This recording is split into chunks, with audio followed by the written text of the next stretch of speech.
Many visitors to the Shandong Museum have been captivated by an enigmatic artifact. This unidentified object has a strange face with rounded eyes, upturned mouth corners, and 2 rows of pointed teeth. This face possesses both the mystique of a beast and human features.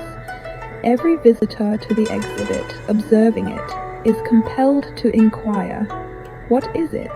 Is it a mask, a shovel, a frying spoon? Now, let's unveil its mystery together. This object was unearthed in 1966 in a Shang Dynasty tomb in Qingzhou, Shandong Province. Its name is actually Yachou Yue.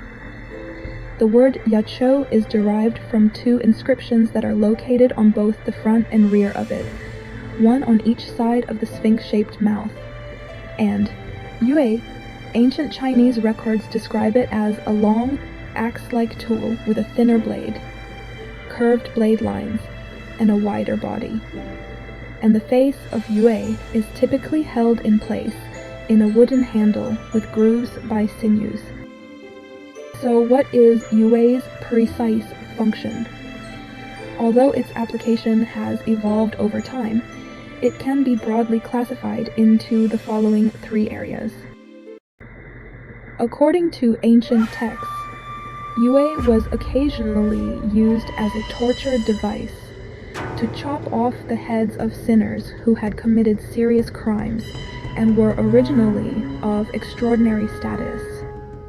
Records of this use appear mainly in the late Shang Dynasty. There is a prevalent belief that Yue's principal role during the Shang and Zhou periods was as a symbol of power. During Zhou dynasty, if the emperor believed that a particular location should be taken, a vassal would receive a Yue from the emperor. The vassal would then have the power to kill the enemy. However, even if the vassal won the war of conquest, he would be unable to kill the vanquished opponent if he did not receive the Yue. In this regard, the Yue represented a military force. Some scholars have also suggested that in Chinese the character Yue is derived from the character king. Therefore, the name Yue itself implies a symbol of kingship. Numerous examples of emperors or warriors using Yue as weapons to kill enemies can be found in the historical records of the Shang and Zhou periods. With its large size and long wooden handle, Yue was very powerful and could be used to sever the hooves of horses on the lower side and the cavalrymen on the upper side. But Yue was gradually superseded in actual combat by more transportable bronze weapons. However, the army briefly brought the Yue back into use during the Tang Dynasty as a combat weapon to counter enemy cavalry. So how did the Yue, with its many applications, come to be made? Let's start with its material. Yue was first made of stone and appeared in the late Neolithic era. Bronze Yue first appeared during the early Tu period and were in widespread use during the Shang and Zhou dynasties. Later, iron Yue surfaced as a result of advancements in iron smelting technology. However, the majority of the attention given to Yue nowadays is focused on bronze Yue because there have only been a small number of iron or jade gold Yue discovered. Bronze is a copper-lead alloy. In ancient China, the production of bronze Yue was divided into the following stages. The first step is to prepare the ore for smelting. Ores containing copper, tin, and other elements will be identified, screened, crushed, and impurities removed. The selected ore is then heated in a furnace with a combustion aid to a specific temperature before melting into a liquid state.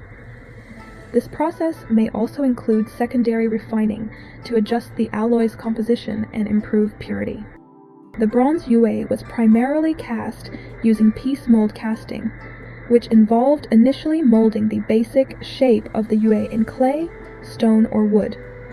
The outline of the decoration was drawn on the created model. The concave part was carved directly from the model, and the convex part was made separately and then affixed to the model surface. Subsequently, blended clay was piled onto the model and firmly pressed. causing the shape of the model and the decoration to be counter-printed on the clay. The outer mold is formed when the clay piece solidifies and the particles are peeled away. The inner mold is then created by filling the model with clay or evenly chipping away a thin layer from the model's surface. Once completed, the inner and outer molds are assembled, and the bronze liquid is injected into the space between the two molds. After the liquid solidifies, the inner and outer molds are broken, and the cast yue is extracted. Finally, the cast yue undergoes polishing and restoration. The Yachou Yue's comical appearance conceals an extraordinary symbolism and identity.